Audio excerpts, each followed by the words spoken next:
Well, first, I want to thank very much the organizers of the event, and especially Steffi and Cesar. I am going to talk something about a new book I've written called, called Evidence for Hope, Making Human Rights Work in the 21st century, because I think it very much relates to the topic of today's workshop. Let me first be clear, speaking here in Budapest, I'm not trying to say to Hungarians that you should be very hopeful about your own situation. I understand that it's a very alarming situation, and I greatly admire the work that's being done by people here. As someone who comes from the United States, under Trump, I'm also not saying that I'm hopeful about the current situation in the US. To tell the truth, of course, I've never, in my relatively long lifetime, I've never been so discouraged about the immediate situation in the United States.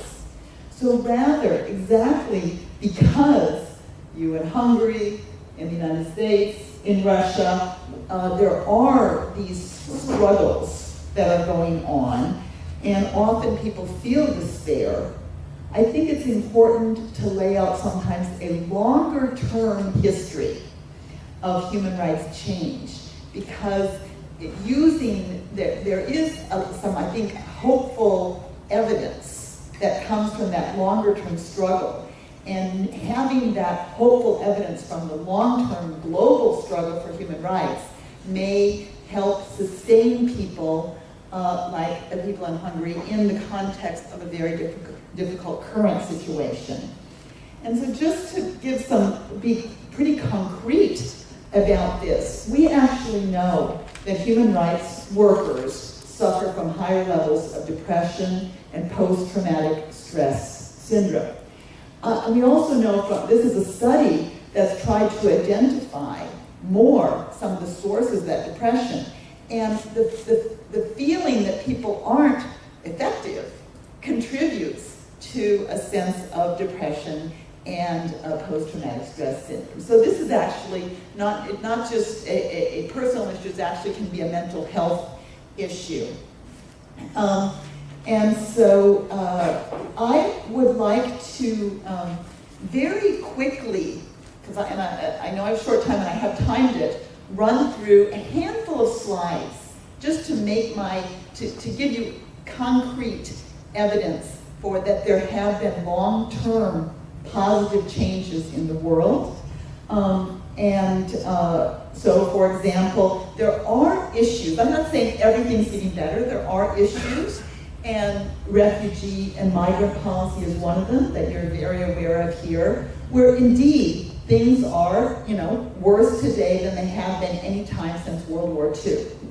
But we need to go issue by issue, and when we do that, we find there are many other human rights issues where we see improvements. So this, for example, is a slide about trends in genocide and politicide in the world. As you know, if people are killed for their political beliefs, it's not legally genocide, so we call it politicide. But this is evidence just about episodes of genocide. So a single genocide counts as an episode. So you'll say, well, what about how many people are affected? So there is a database on something called one-sided violence. One-sided violence is defined as lethal attacks on civilians by governments and formally organized non-state groups. And so this is actually the number of people killed, okay, per 100,000 population. So whether we count by episodes of genocide or whether we count by people killed in genocide and mass atrocity in the world, we do see some improvement trends. Now, you may be saying, yes, but how do we know that it's human rights work or institutions that's contributing to this? And there may be some other issues where the linkage between human rights work and improvements is more obvious to us, more direct.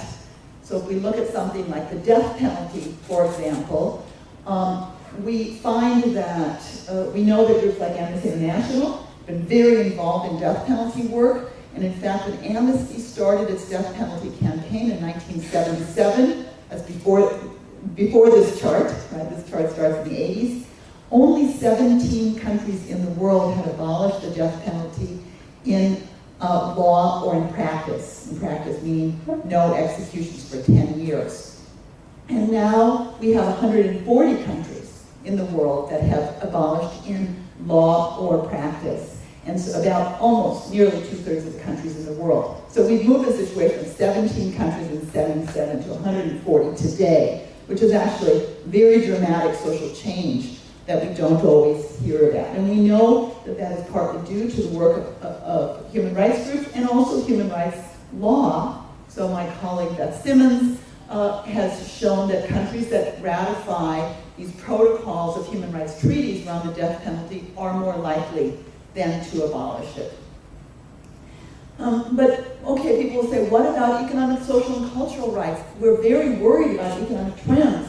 And indeed, there are worsening trends around especially issues like inequality, as we're aware.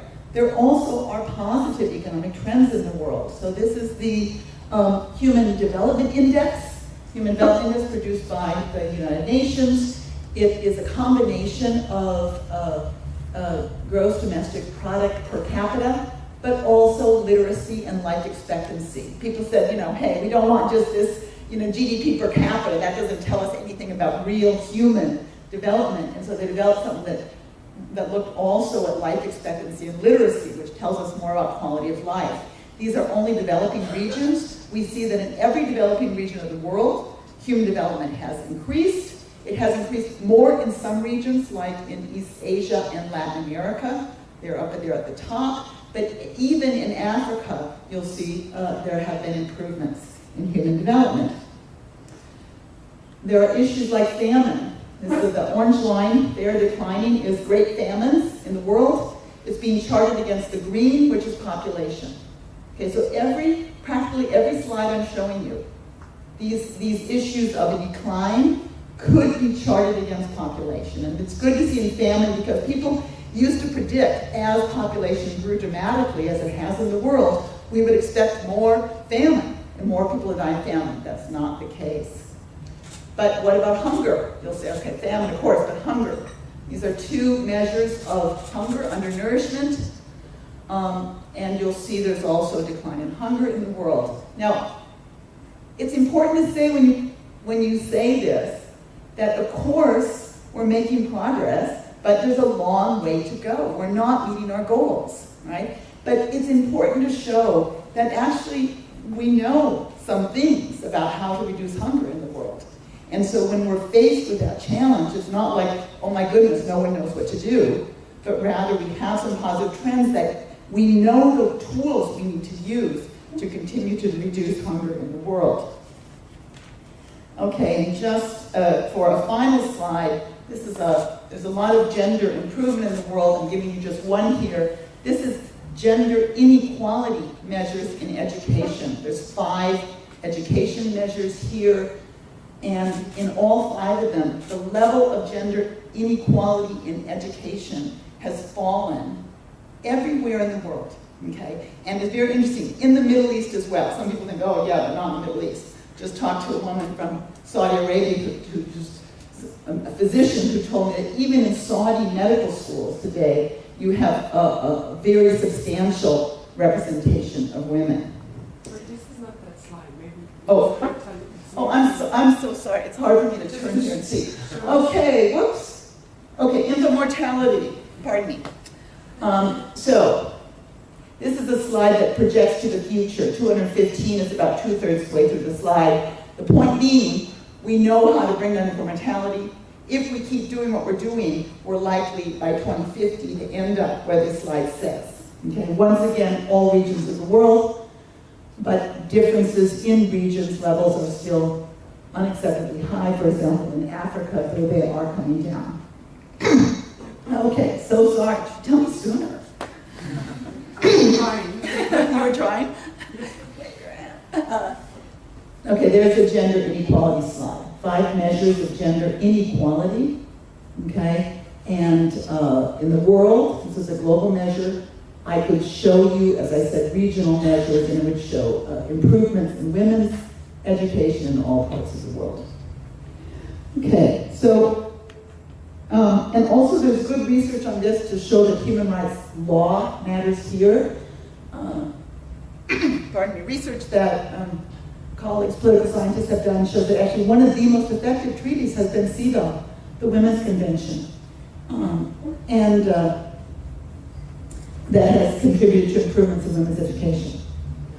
Okay, so why are we so, so the puzzle, of course, is why are we so pessimistic about, there's survey data that shows that most people in the world think the world is getting worse, not better. Okay, I've got another slide I can show that. There's only 2 countries of the world in this big survey that think maybe the world is getting better or staying the same. People in China and Indonesia. The numbers of people in Europe and the United States that think the world is getting better range between 4% and 10%. Okay, so deep pessimism. So one of the questions is, why are people so pessimistic in light of some of these positive trends? And part of the answer goes back to the question from the woman in the back, and that is the human rights movement actually has some responsibility here.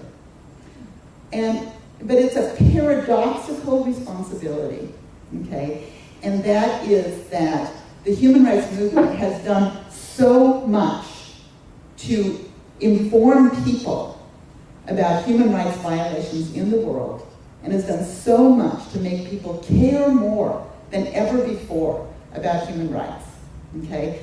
And paradoxically, and I think inadvertently, that has led to a perception that things are getting worse, not better, because we have more and more documentation about violations of more and more human rights all around the world. So we keep raising the bar, new human rights treaties, and we keep writing more and more reports about how we're not complying with those treaties, okay?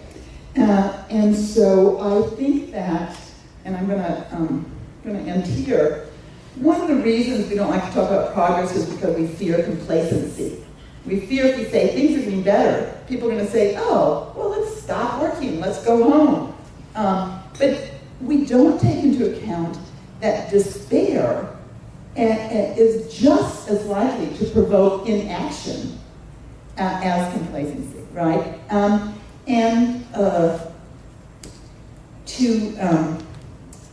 To use a term that comes from a community organizer in Chicago, in the US, and Saul Alinsky.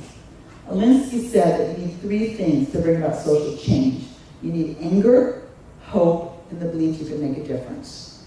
Anger, he said, is a primordial emotion of justice, but it burns out, okay? It burns people out.